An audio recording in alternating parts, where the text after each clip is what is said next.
In the heart of an expansive African village, where the sun painted golden streaks across the savannah and the air was thick with the scent of blooming jacarandas, a profound silence enveloped the modest home of Anaya.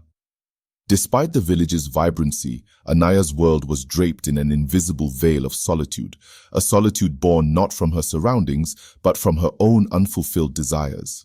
Anaya, once the beacon of joy and energy in her community, now carried an air of melancholy that was palpable. Her journey through life had abruptly been shadowed by her inability to conceive, a reality that in her village was often whispered about with a mix of pity and disdain. In a community where a woman's worth was frequently measured by her ability to bear children, Anaya found herself increasingly isolated. Her husband, Kwame, a robust man with a heart as vast as the plains they lived on, had initially wrapped her in a cocoon of love and support. However, as years trickled by with no child to call their own, Anaya noticed a subtle withdrawal in his demeanor, a distance that wasn't physical but was deeply felt. On a particularly sweltering afternoon, as Anaya returned from the river, her steps slow and her back bent, not just from the weight of the water she carried but also the weight of her sorrows, she noticed a gathering at the center of the village. The community was abuzz with support for Kwame's childhood friend, Obi, who had recently lost his wife, Nia, during childbirth. Naya's passing had left Obi alone with a newborn daughter. The entire village rallied around him, their gestures of support stark against the backdrop of Anaya's own silent battles. Women brought meals, men offered to take shifts helping with the farm, and the elders provided counsel and comfort. As Anaya approached, she saw Kwame, laughing and playing with Obi's daughter, his face alight with a joy she hadn't seen in months. The sight stung sharper than any scorpion's bite.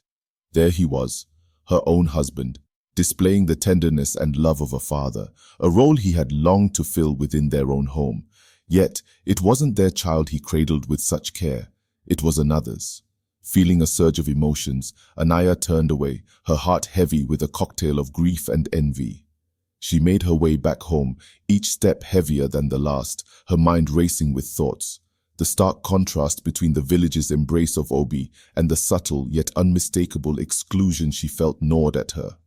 Later that evening, as the sun dipped below the horizon and the sky turned a deep indigo, Anaya sat outside her hut, the cool air doing little to soothe her internal turmoil. Kwame joined her, his presence both a comfort and a reminder of her pain. "Anaya, my heart," Kwame began, his voice soft, filled with concern but lacking the ease it once had. "I see your pain, and it cuts deeper into me than any thorn could, but we must not let it consume us." Anaya looked into Kwame's eyes, searching for the flicker of understanding she so desperately needed. She nodded, her voice a mere whisper. "I know, Kwame, but watching you with her, it's hard, it's so hard." Kwame reached out, his rough hands gentle as they cradled hers. "I know, my love, but we must stand together even more now. Let us not be shadows in each other's light." As the stars began to in the early hours before dawn broke, the village remained cloaked in a tranquil darkness. Anaya, however, was awake, the echoes of her troubled thoughts louder than the usual serene silence. She sat up, her figure a mere silhouette against the faint light seeping through the cracks of their modest home. Sleep had become a rare visitor, and tonight was no exception. Outside, the sounds of the savannah began to stir, a distant lion's roar, the rustle of grass as nocturnal creatures foraged in the coolness. Anaya's mind too roamed wild and untamed. The scene of Kwame tenderly handling Obi's child replayed in her mind, each memory etched deeper with vivid clarity. With the first light piercing the horizon, Anaya decided to immerse herself in the day's duties earlier than usual. Perhaps in the rhythm of her chores, she could find a temporary respite from her inner turmoil. She swept their home, the strokes of her broom steady and deliberate, then prepared their morning meal, each motion a distraction from her relentless thoughts. Kwame awoke to the aroma of millet porridge, a staple they shared in quieter, happier times. He watched Anaya, noting the slight stiffening of her shoulders as he approached. The distance between them had grown, fed by unspoken words and unshed tears. After breakfast, Anaya ventured out to tend to her garden, her sanctuary. The soil was dry, demanding attention and care much like the rest of her life. She watered the plants methodically, her hands moving with a practiced grace. Yet her mind was elsewhere, tangled in the web of her community's recent actions. Mid-morning brought the usual bustle of village life right to her doorstep. Women passed by, their baskets heavy with fruits from the market, their laughter a stark contrast to Anaya's solitude. They paused to greet her, their words light and filled with the latest gossip. "Mama Ama's goat just birthed twins," one shared, a smile brightening her face. "And young Ibo has finally decided to take the marriage leap with Ajoa," chimed another, the news rippling through the group with nods and murmured approvals. Anaya offered a polite smile, her engagement in the conversation as parched as the earth under the midday sun. The women, sensing her disinterest, soon moved on, leaving her to her solitude once again. As the sun climbed higher, Anaya felt the weight of isolation pressing down on her. The village was a tapestry of interconnected lives, and here she was, a thread slowly unraveling. She missed the warmth of belonging, the shared joys and sorrows. The afternoon brought Kwame back from the fields, his forehead glistening with sweat, his eyes searching for Anaya. Finding her amidst the rows of maize, he paused, taking in the sight of her, so engrossed in her work, yet so far away. "Anaya," he called out gently, not wanting to startle her. She turned, her expression unreadable, a mask hiding the turmoil within.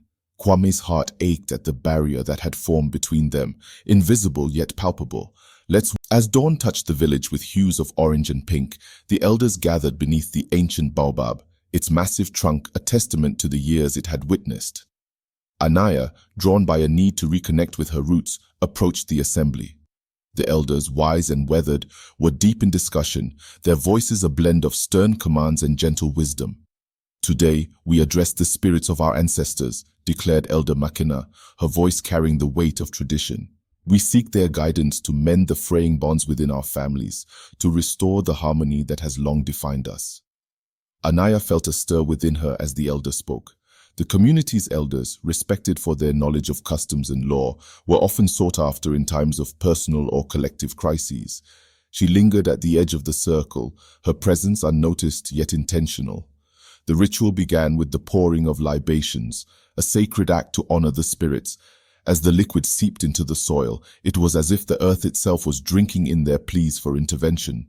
The air was thick with the scent of incense, curling upwards in thin wisps, carrying their hopes towards the heavens. Meanwhile, Kwame, feeling a divide he could not bridge alone, sought the counsel of his closest friend, Obi. They met under the shade of a nearby acacia, where the light filtered through the leaves in dappled patterns.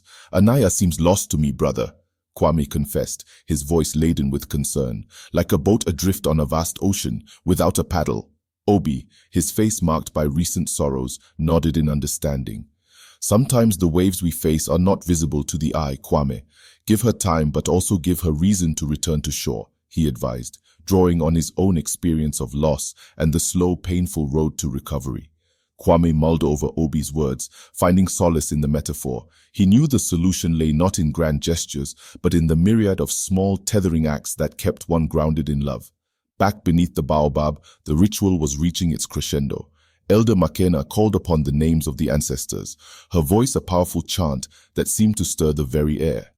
Anaya felt a chill, despite the warmth of the rising sun. It was as if the ancestors themselves were walking amongst them, unseen yet palpable.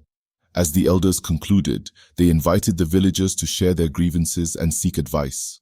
Anaya stepped forward, her decision fueled by the morning's revelations. "I stand before you, not just as a woman in need, but as a member of this community whose fabric I fear is tearing," she began, her voice steady despite the tremor of her nerves. "I seek not only your wisdom, but also your acceptance, for it is in unity that we find strength." The elders listened, their expressions reflective of the gravity of her words. Elder Makena spoke, her tone imbued with compassion. "To be barren does not make one broken," she stated firmly. "It is the community's duty to support all its members, regardless of their paths or burdens." Anaya's words, and the elders' response, stirred a shift in the air, a subtle realignment of thoughts and feelings within those who heard them. It was a reminder of the collective responsibility they all shared, to foster not just survival, but the flourishing of every soul. As the gathering dispersed, Anaya felt a lightness she had not known for a long time. There were no solutions provided, no promises made, but the act of being heard and affirmed was a balm to her. In the cool embrace of twilight, the village seemed to sigh, releasing the heat of the day into the gradually darkening sky. Children's laughter echoed faintly as they chased the last rays of the sun, unwilling to end their games. Anaya and Kwame, their hands still clasped from their walk back, found themselves at the edge of their compound, where the land whispered secrets to those who cared to listen. The evening was spent in shared duties. Kwame tended to the repairs of a fence while Anaya prepared a meal of yam stew.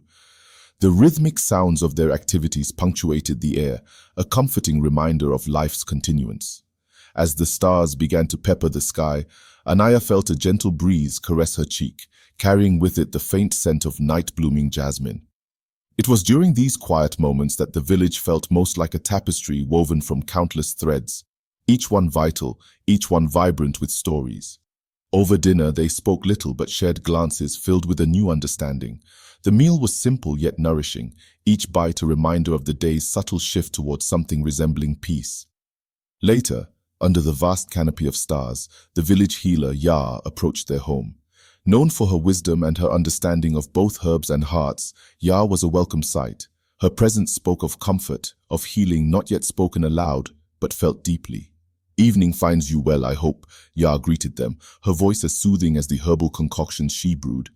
"We find ourselves better than many moons ago," Kwame replied, his tone reflecting a guarded optimism. Ya nodded, her eyes reflecting the flicker of their firelight. "The soul, like the earth, needs tending," she observed, "and I hear the soil of your spirits has been dry." Anaya listened, the metaphor striking a chord within her. "It has," she admitted, "but today's rains have brought some relief." Ya smiled, pulling from her bag a small bundle of dried herbs. "This is for you, Anaya. Brew it with the first light and let it steep in the sun. Drink it as the sun sets. It's meant to soothe, to heal." Grateful, Anaya accepted the bundle, her hands brushing against Ya's with a spark of connection, of shared womanhood. As Ya prepared to leave, she paused, turning back with a thoughtful look. "The heart is its own kind of garden, you know. It requires light, water, and sometimes a bit of pruning," she said, her words lingering in the cool air. Her departure left Anaya and Kwame in a reflective silence, the kind that invited unvoiced thoughts to surface. They sat together, the fire before them casting a warm glow that held back the encroaching chill of the night.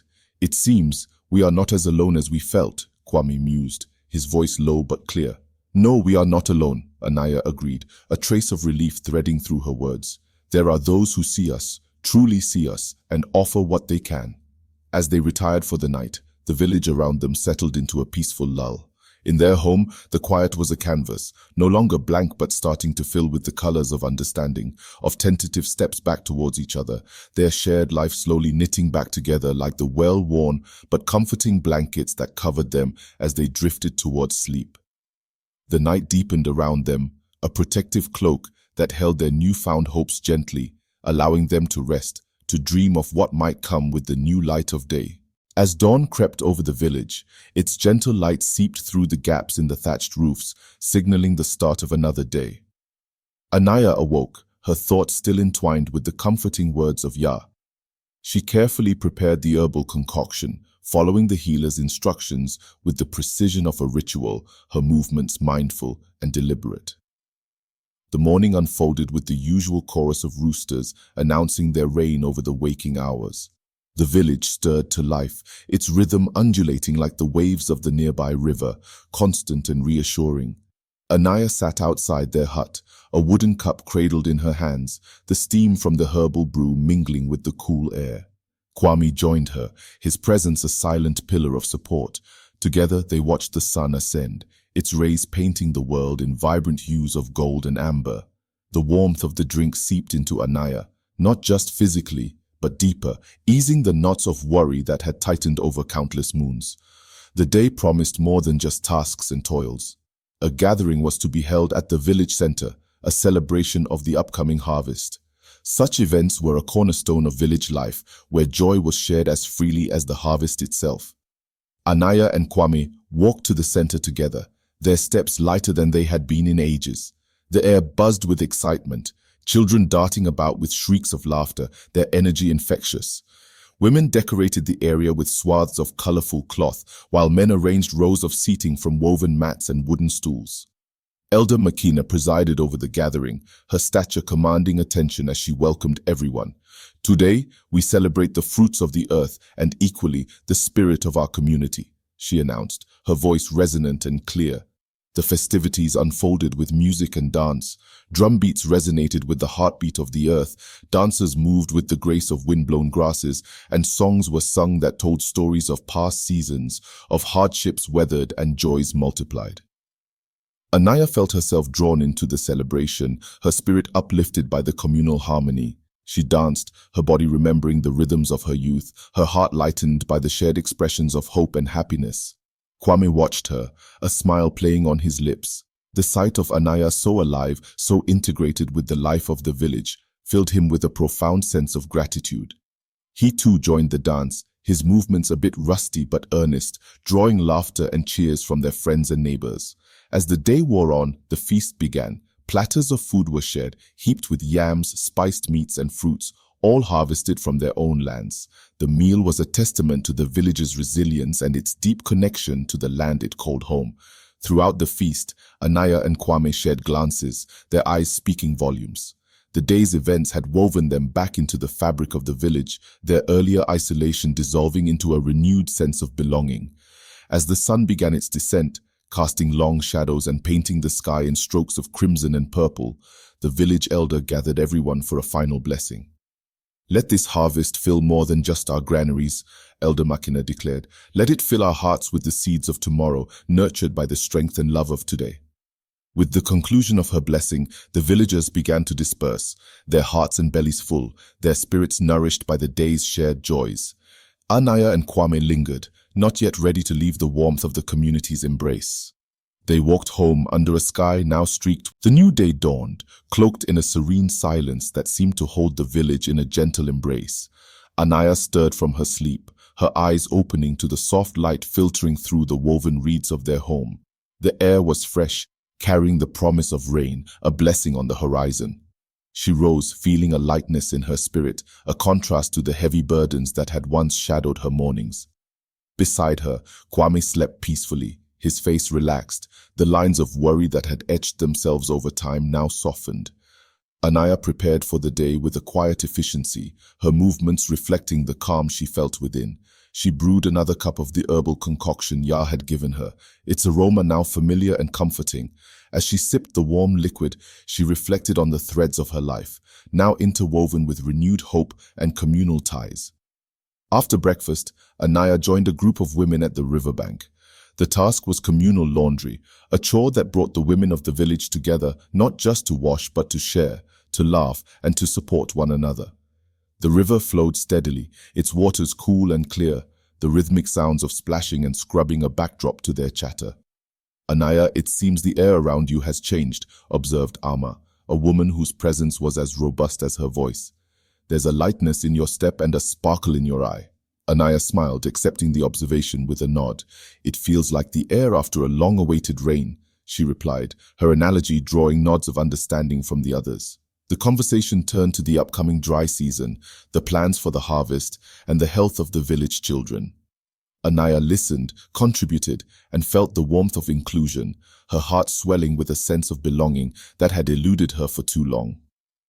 Meanwhile, Kwame spent the morning with the other men of the village, repairing a section of the community center that had suffered under the last heavy rains. The work was hard, but the camaraderie that flowed freely among the men infused the task with a sense of purpose and enjoyment. "Kwame, you've been a rock for us all," commented Obi, slapping him on the back with a dusty hand. "It's good to see your home fires burning bright again." Kwame looked towards his home, visible in the distance, a smile touching his lips. "Yes, it's good," he agreed, his thoughts on Anaya and the subtle yet profound healing that had begun to mend the fabric of their lives together. As the sun reached its zenith, casting short shadows and bathing the village in its warm glow, the community's activities peaked. Children returned from school, their voices high and excited, recounting their day to anyone who would listen. The market bustled with vendors and buyers, the air rich with the scents of spices, ripe fruits, and the tangy sweetness of palm wine. Later, as the afternoon waned into evening, Anaya and Kwame found themselves together by the river, the place of their reconciliation. They watched the water, a mirror reflecting the vast sky and the early stars starting to twinkle above. "It's peaceful," Kwame said, his voice a soft rumble. "It is," Anaya agreed, her hand finding his. "Like the river, we've had our storms, our floods, but here we are, still flowing." The metaphor hung between them, simple yet profound. The river, with its endless flow, was a reminder of their own resilience, of the cycles of strife and serenity that marked not just their lives, but the life of the entire community. As they walked back to their home, the village seemed to settle around them, each home a small beacon of light against the creeping dusk. The paths they walked were familiar, yet they tread them now with a renewed sense of purpose, each step a testament to the days they had weathered and the days that lay ahead, promising not just survival, but a thriving life, woven tightly into the fabric of their community. As night embraced the village, a cool breeze stirred the leaves, whispering secrets of change and continuity. The moon, a slender crescent, hung low in the sky, casting a gentle glow over the landscape. Anaya and Kwame, feeling the comforting embrace of the evening, joined the community in the village square for a moonlight gathering, a tradition held when the first sliver of the new moon appeared. The square was alive with the soft glow of lanterns hung from the branches of surrounding trees. Elders, children, and everyone in between found their place, the air filled with anticipation and the comforting scent of roasted peanuts and sweet honey cakes. Elder McKenna stood at the center, her voice carrying clearly in the crisp air. "Tonight we come together under the new moon, a symbol of beginnings and the renewal of our bonds. Let us share stories, sing songs, and remember the ties that bind us to each other and to the land." The gathering began with storytelling, a revered elder recounting tales of ancestors and the spirits that guided them. The stories spun a web of heritage and history, each tale a thread linking the past to the present. Anaya listened, her heart full. These stories, steeped in the wisdom of ages, reminded her of her place within the tapestry of the community. Her gaze drifted across the gathered faces, each illuminated by the flickering light, a collective portrait of shared heritage and individual journeys. As the stories gave way to songs, the melody rose on the breeze, a harmony of voices young and old. Anaya felt the music resonate within her, a deep, visceral connection to the rhythms that pulsed like the heartbeat of the earth beneath their feet. Kwame, sitting beside her, joined his voice with the others, singing a traditional hymn that spoke of gratitude and respect for the land that sustained them. His baritone blended smoothly with the higher pitches of the children and the rich tones of the women, creating a chorus that seemed to wrap the village in a sonic embrace. Following the songs, the floor opened for anyone who wished to speak. One by one, villagers stood to express hopes for the upcoming seasons, gratitude for the harvests past, and pledges of support for those in need. When it came Anaya's turn, she rose, her figure poised and graceful under the moon's watchful eye. "This gathering," she began, her voice steady, "reminds us that no one stands alone.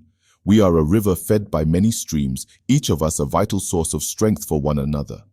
Her words hung in the air, a gentle affirmation of her refound place among her peers. She spoke of her challenges without a trace of sorrow, instead imbuing her speech with a sense of shared resilience and mutual support.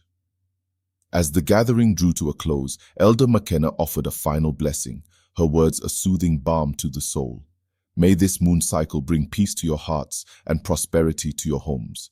May we continue to weave our stories together, creating a community that stands strong against any storm." With the conclusion of her words, the community slowly dispersed, the sound of soft footsteps mingling with the rustle of leaves and the distant call of a night bird. Anaya and Kwame walked home hand in hand, their path illuminated by the soft moonlight and the glow from their lantern. They paused outside their home, looking back at the village square, now quiet and serene. "There's strength in the shared," Kwame murmured, squeezing Anaya's hand. "There is," she agreed, her voice a whisper carried away by the wind. They stepped inside their home, the doorway framing them for a moment like a portal between their past struggles and a future bright with the promise of continued renewal, their hearts and community knit closely in a dance as old as time. With the sun rising high above the village, its rays spread a warm golden light over the fields, heralding a day of labor and celebration. The harvest had come, and with it, the entire community converged on the fields, their spirits buoyed by the prospect of reaping the fruits of their collective labor. The air was alive with the sound of voices and the rhythmic swish of scythes through the tall millet. Men, women, and even the older children moved through the fields with practiced ease, each stroke contributing to the bounty they all shared. Anaya, her hands skilled in the art of the harvest, worked alongside Kwame. Their movements were synchronized, a silent dance between two people who had learned, once again, to move in tandem. The crisp air was filled with the earthy scent of cut stalks and the underlying sweetness of ripe grain. "Look at this yield," Kwame said, pausing to wipe his brow and gesturing towards the heavy heads of millet. "The rains have been generous, and our efforts are rewarded." Anaya nodded, her eyes taking in the sea of golden grain that stretched around them. "The land has indeed been kind," she agreed, her voice carrying a note of reverence for the cycles of nature that dictated so much of their lives. As the morning progressed, the field slowly transformed under their collective effort. Sheaves of millet were stacked neatly, ready to be threshed and winnowed. The efficiency of the work was a testament to the unity of the village, each member contributing to the success of the harvest. The heat of the day peaked as the sun climbed directly overhead, prompting a break in their labors. Under the shade of a large baobab tree, the villagers gathered to rest and share a midday meal. Large pots of porridge and stew were distributed, the food a simple yet hearty fare that fueled their bodies and spirits. During the meal, Elder Makina rose, her gaze sweeping over her fellow villagers. "This harvest not only feeds our bodies but our souls," she proclaimed. "It is a reminder of what we can accomplish together, of the harmony that sustains us through every season." Her words were met with nods and murmurs of agreement, the communal meal fostering not just nourishment, but a deeper sense of connection among them all. In the afternoon, the work continued with renewed vigor, the end of the harvest in sight. Children ran through the fields, their laughter mingling with the calls of birds overhead. The community worked as one, their shared goal uniting them in a common purpose. As the sun began to set, casting long shadows over the village, the last of the millet was harvested. The villagers, tired yet fulfilled, gathered once again under the baobab tree. Anaya stood beside Kwame, her eyes reflecting the orange glow of the setting sun. "Today was a good day," she said softly, her hand finding his. "It was," Kwame agreed, his voice rich with satisfaction. "A day of hard work, but of great reward." The villagers celebrated the end of the harvest with songs and dances, the firelight flickering against the night sky as stars began to twinkle above. The drums beat a rhythm that resonated deep within their bones, a primal celebration of life and its endless renewals. As the celebration wound down, Anaya and Kwame walked back to their home, the path familiar under their feet. They entered their dwelling, the simplicity of their surroundings a stark contrast to the richness of the life they shared. The night was quiet, the only sound the gentle rustle of the thatch in the breeze, and the distant laughter from the village square slowly fading into the night. They settled into their bedding, the fatigue of the day's labors drawing them into a deep, restful sleep, their dreams seeded with the joys of the day and the promise of all the days to come. As the village awoke to another luminous morning, the air was crisp and vibrant with the songs of the weaver birds, their intricate nests swaying gently in the light breeze. The community, still basking in the afterglow of a successful harvest, moved with a lighter step, their daily routines infused with a sense of accomplishment and unity. Anaya, feeling rejuvenated by the recent communal efforts, decided to venture to the market to procure ingredients for a special meal she planned to prepare in honor of Kwame and their renewed bond. The market was a bustling canvas of colors and sounds, with vendors calling out the fresh virtues of their goods and the air rich with the mingled scents of spices, fruits, and smoked fish. As she navigated through the stalls, Anaya exchanged greetings with familiar faces, each interaction weaving a stronger thread into the fabric of community life. She selected ripe tomatoes, fragrant onions, and a bunch of fresh basil, the earthy aroma reminding her of the fertile grounds of their village. Meanwhile, Kwame spent the morning with the village elders, discussing plans for a new community project that aimed to improve the irrigation system in anticipation of the dry season. Their meeting took place under the shade of the same baobab tree that had witnessed countless gatherings, its broad trunk and sprawling branches a symbol of enduring strength and wisdom. The river's course has shifted slightly, Elder McKenna explained, pointing to a map drawn in the dirt with a stick. We need to adapt our channels to ensure every field receives its share of water. Kwame listened intently, his mind processing the information and considering the practical applications. I'll gather some of the younger men tomorrow, he offered. We can start by clearing the old channels to make way for the new. Gratitude was evident in Makina's eyes as she nodded in approval. Your dedication strengthens us all, Kwame. With the midday sun climbing higher, the heat began to settle over the village like a thick blanket. Anaya, having returned from the market, started preparing the meal in the open space beside their home, the firewood crackling under the pot as she added the chopped ingredients. The aroma of cooking food wafted through the air, drawing a curious glance and a smile from a passing neighbor. Later, as the day wore on and the heat softened into a milder afternoon glow, children gathered at the riverbank to play. Their laughter and splashes echoed across the water, a joyful symphony that celebrated the simplicity and beauty of village life. Anaya, finishing her preparations, set the table outside their home, the dishes colorful and inviting under the shade of a mango tree. As Kwame approached, wiping his hands on a cloth after a long day's work, his eyes lit up at the sight of the feast she had prepared. "This looks incredible," he remarked, his appreciation glowing in his eyes as he took his seat. They ate together, the meal a delicious tribute to their shared efforts and dreams. The conversation flowed easily, punctuated with laughter and shared plans for the future. As the sun began to set, casting a golden light over the village, the couple took a leisurely walk around their home, their steps unhurried. The air cooled as evening approached, and the sky painted itself in hues of orange, pink, and deep blue. They stopped by the baobab tree, its presence reassuring and constant. Standing together under its vast canopy, they felt a profound connection not only to each other, but to the entire web of life that surrounded them. The village quieted as night fell, the only sounds the whisper of the wind through the leaves and the distant calls of night creatures. Anaya and Kwame returned to their home, their hearts full and their spirits at peace, enveloped in the natural harmony of their world, their love a quiet, enduring flame that illuminated their shared existence. As the veil of twilight descended upon the village, a serene calm settled over the land. The sky painted itself in deep shades of purple and mauve, while the first stars began to twinkle subtly in the fading light. In their home, Anaya and Kwame found themselves in the quiet afterglow of the day's end, each reflecting on the profound ties that bound them to each other and to their community. The cool evening breeze wafted through the open windows, carrying with it the scent of blooming night jasmine. Anaya stood at the window, her gaze lost in the beauty of the night sky. Kwame joined her, his presence a comforting warmth at her side. Together, they watched as the village settled into peaceful slumber, the soft glow of lanterns flickering in the distance. "It's moments like these," Anaya began, her voice a soft murmur, "that remind me of the beauty of our life together. Not just in grand events, but in the quiet evenings that bring us together in peace." Kwame nodded, his hand finding hers, their fingers intertwining naturally.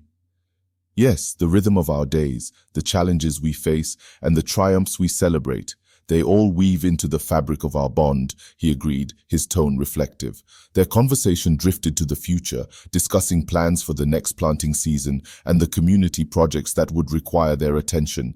They talked about the irrigation improvements, the upcoming cultural festival, and the ways they could contribute to the education of the village's children.